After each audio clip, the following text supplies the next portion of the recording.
Hi viewers, welcome to our voice. ఈరోజు మనం పరిగి గ్రామంలో ఉన్నాం. ఈ పరిగి గ్రామం వచ్చేసి మనకి చేవెళ్ళ పార్లమెంట్ కింద వస్తుందన్నమాట.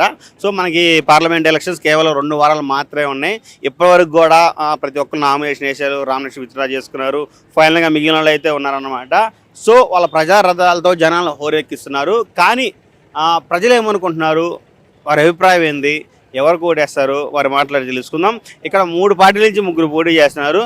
అదే కాకుండా స్వతంత్ర అభ్యర్థులుగా కూడా పోటీ చేస్తున్నారు. ఇంతమంది ఉండగా ప్రజలు ఎవరు ఓటేస్తారు, వారి అభిప్రాయం ఏందో వారు మాట్లాడి తెలుసుకుందాం. అన్న, ఇప్పుడు పార్లమెంట్ ఎలక్షన్ జరుగుతున్నాయి కదా. సో 10 రోజుల్లో పార్లమెంట్ ఎలక్షన్స్ ఉన్నాయి. సో ఏ పార్టీకి సంబంధించి వాళ్ళు ప్రచారాలు చేస్తూ ఉన్నారు. ఏం చేసినా మన మనసులో ఒకటి అనుకుంటాం, ఈ పార్టీ గెలిపించాలా, ఈ పార్టీ కొట్టేయాలని. అలా మీరు పరిగి నుంచి ఎవరు గెలిపిద్దాం అనుకుంటున్నారు చెవులకి? బీజేపీ అన్న. బీజేపీ. కొండ విశ్వేశ్వరరెడ్డి గారు. అవునన్న, 100%. ఎందుకు కొండ విశ్వేశ్వరరెడ్డి గారు? ఎందుకంటే ఏం చెప్తారు అంటే ఆ వ్యక్తిపరంగా ఆయన ఎంత సాదాసీదా మనిషి చూస్తామన్న. అందులో ఆయన బీజేపీలో ఉన్నాడు. మరి మోడీ గురించి 100% మేమంతా, మా ఫ్యామిలీ కానీ మా ఫ్రెండ్స్ కానీ ఆల్మోస్ట్ 70% మన బీజేపీకి సపోర్ట్ చేద్దామని అనుకున్నాం. అంటే ఇప్పుడు లోకల్లో ప్రజెంట్ సిట్టింగ్ ఎంపీ వచ్చేసి రంజిత్ రెడ్డి గారు ఉన్నారు. ఈ రంజిత్ రెడ్డి గారు ప్రజెంట్ కాంగ్రెస్ ప్రభుత్వం వాళ్ళే. సో ఉచిత పథకాలు అన్ని ఇచ్చారు, 6 హామీలు అన్ని ఇచ్చారు. ఇవన్నీ కాదని జనం బీజేపీకి ఎలా ఓటేస్తారు అనుకుంటున్నారు? ఉచిత పథకాలు ఏమన్నా, ఒక బస్ టికెట్ తప్పిస్తే ఏదమ్మది? అన్ని ఒట్టి మాటలు అన్న. అవన్నీ నిన్న అన్నాడు కదా, ఈ గ్యారంటీల గురించి నాకు సంబంధం లేదు, అది మాకు పార్టీ అధిష్టానం, అది మాకు ప్రజల అవి అని చెప్తుడు రేవంత్ రెడ్డి అని. ఎవరు నమ్మరని అయిపోయింది.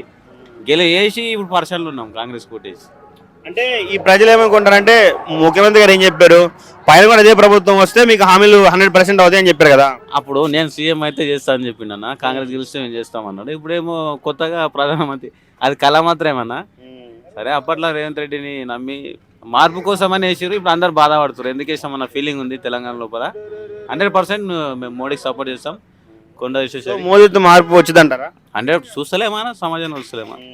ఇప్పుడు మన భారతదేశము ప్రపంచంలో ఎక్కడో ఉంది. అసలు మంచి పక్కా దేశాలు అసలు మనకు సెల్యూట్ చేస్తున్నాయి. ఇండియాకు ఎన్నో ఉన్నాయి. ఇస్రోలు తీసుకో, ప్రతిదీ ఏది తీసుకున్నా మనకు నెంబర్ 1 మెరిట్ ఉంది. కాబట్టి 100% మోడీకి సపోర్ట్ చేస్తామన్న. సో మోడీ వస్తే మార్పు వచ్చింది అంటారు? 100% ఇంకా చూస్తూనే ఉన్నాం కదన్న. తిరిగేలేదు, మోడీకి తిరగలేదు, కొండకు తిరగలేదు. ఇక్కడ సార్, మీ పేరు సార్? పాండు. పాండు గారు ఏం చేస్తుంటారు? నేను డ్రైవర్ పని చేస్తాను. డ్రైవర్. ఓకే, మీరు ఇప్పటివరకు ప్రతి ప్రభుత్వం చూస్తుంటారు, ప్రతి అభ్యర్థిని చూస్తుంటారు. మరలా మనకి ఎంపీ ఎలక్షన్స్ వస్తున్నాయి. సో ఎవరు గెలిస్తే బాగుంది అనుకుంటున్నారు ఎంపీ ఎలక్షన్స్లో? మన చేవేళ్ళ నుంచి ఎవరు లోక్సభని పంపిద్దాం అనుకుంటున్నారు మీరు? లోక్సభకు బీజేపీ కంపల్సరీ అది. ఓకే. సో కొండ విశ్వేశ్వరరెడ్డి గారు. కొండ విశ్వేశ్వరరెడ్డి. ఎందుకు బీజేపీ అంటే? ఎందుకంటే ఏం చెప్తారు? చాలా మంచి పని అది. సెంటర్లో దానంతా మన నాయకుడు దొరకడు. ఇంకా చెప్తే ఈ క్యాండిడేట్ కాదు, ఆ క్యాండిడేట్ చూసుకోవాలి, మోడీకి చూసుకోవాలి. క్యాండిడేట్ ఎవడన్నా పెట్టుకోక ఏం చేస్తుంది? ఇక మంచోడని ఉండవచ్చు, చెడు అని ఉండవచ్చు, దాని అభ్యంతరం లేదు. మోడీ కానీ పెట్టుకోవాలి. అంటే ఇక్కడ పల్లెటూరు సైడ్ వచ్చేసరికి అన్ఎడ్యుకేటెడ్ పీపుల్స్ ఎక్కువ ఉంటారు అనమాట. సో వాళ్ళు ఎక్కువగా లోకల్ వాళ్ళని చూసి, లోకల్ పార్టీలు చూసి ఓటేస్తారు. ఓకే, బీజేపీ అనేది మనకి ఇక్కడ లోకల్లో గెలవలేదు. ఇక్కడ మనకి కాంగ్రెస్ నడుస్తుంది. ఇంకోటి వాళ్ళు హామీలు అన్నీ పెట్టారు. ఇవన్నీ కాదని బీజేపీకి ఎలా ఓటేస్తారు? అరే, పండ్లు కనబడుతున్నాయి. అవుట్ సైడ్ రోడ్లు చూడు ఏం పరిగెత్తుతున్నది.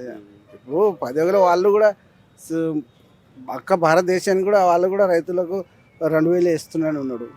ఇంతో అంతో వాళ్ళకు కూడా మనము ఉపయోగించుకుంటున్నాం కదా. ఇంతకుముందు ఉండిన కాంగ్రెస్ ప్రభుత్వంలో ఎప్పుడైనా రోడ్లు ఉండినా పోవాలంటే సస్తుంటే.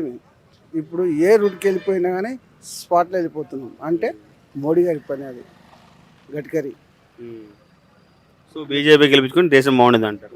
కంపల్సరీ అది, కంపల్సరీ.